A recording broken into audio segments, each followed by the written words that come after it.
Is on peer assistance and review, or PAR, and we have Margaret Reyes, who is going to be presenting on this matter. All right, I want to say thank you to the San Francisco School Board and Dr. Matthews for giving me the opportunity to speak today, and thank you for everyone staying this late. My name is Margaret Reyes, and I'm a teacher here in San Francisco Unified. My employee IED number is 18,505. And I'm here to respectfully request an immediate moratorium and investigation into the UESF SFUSD Peer Assistance and Review, or PAR program.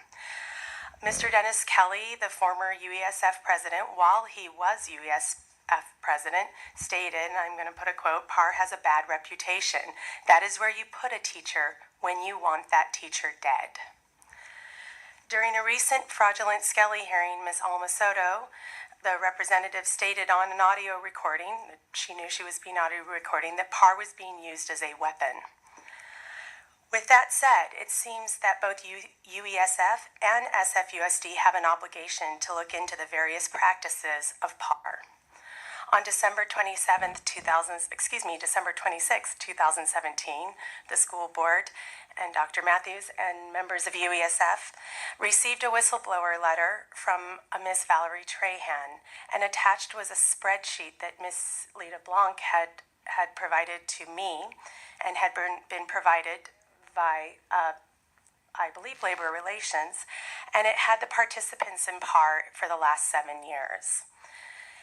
Ms. Trahan attached a mathematically sound argument to prove that UESF SFUSD PAR program is operating in a discriminatory manner and targeting specific groups of people. I personally have asked both SFUSD and UESF to answer the allegations, and both entities have refused.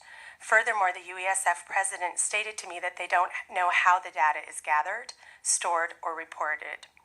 I made a public records request regarding the storage and reporting of PAR data, and SFUSD told me that they diligently searched but don't know how they store the data. PAR is citing almost $1 million a year from Proposition A funding. There is much about Proposition A and Appendix F that warrants further review. Ms. Reyes, your time has passed. Okay. Well, thank you for your time. Steve Zeltzer. Yeah, again, Steve Zeltzer with Defend Public Education Now. I think we're not talking about San Francisco. We're talking about a program that's been implemented all over the state. In LAUSD, thousands of teachers have been put in teacher jails. In Berkeley, it was challenged by Brian Crowell, who was a steward of the Berkeley Federation of Teachers, because he found it was being targeted at senior teachers and African American and Latino teachers. And after he began to defend those teachers, he himself was put in this program. So I think it's becoming apparent and clear that this program is used in a discriminatory way with a lack of transparency, and also that there's also some other things that are going on here in this district, and that is teachers are being requested to have non-disclosure agreements when they go into the PAR program. Secret non-disclosure agreements, so they can't talk about what's going on. Frankly, I think it's illegal in a public body to require discriminatory non-disclosure agreements. Why would you do that? Why would you do that from a teacher? And the reason is that there's a lot of bullying, workplace bullying, and discrimination going on against the teachers and staff in San Francisco. We have some examples of that with the Martin Luther King Middle School, where teachers were being bullied by the principal and assistant principal, harassed out of the school. And there was a frame-up against a staff member to fire him. And one of the problems is there's not transparency. I think there needs to be an investigation of this program, and I think it should be terminated, or at least a moratorium should be put on the program in action against teachers until there's a full investigation.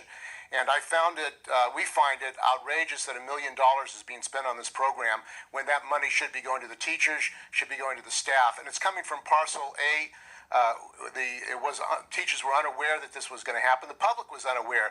The Parcel A tax, if it's going to go places, should go to the teachers, should go to the staff, and not consultants, and not to programs that bully and intimidate the teachers. And we say enough is enough. It's time to stop harassing and bullying the teachers out of their jobs.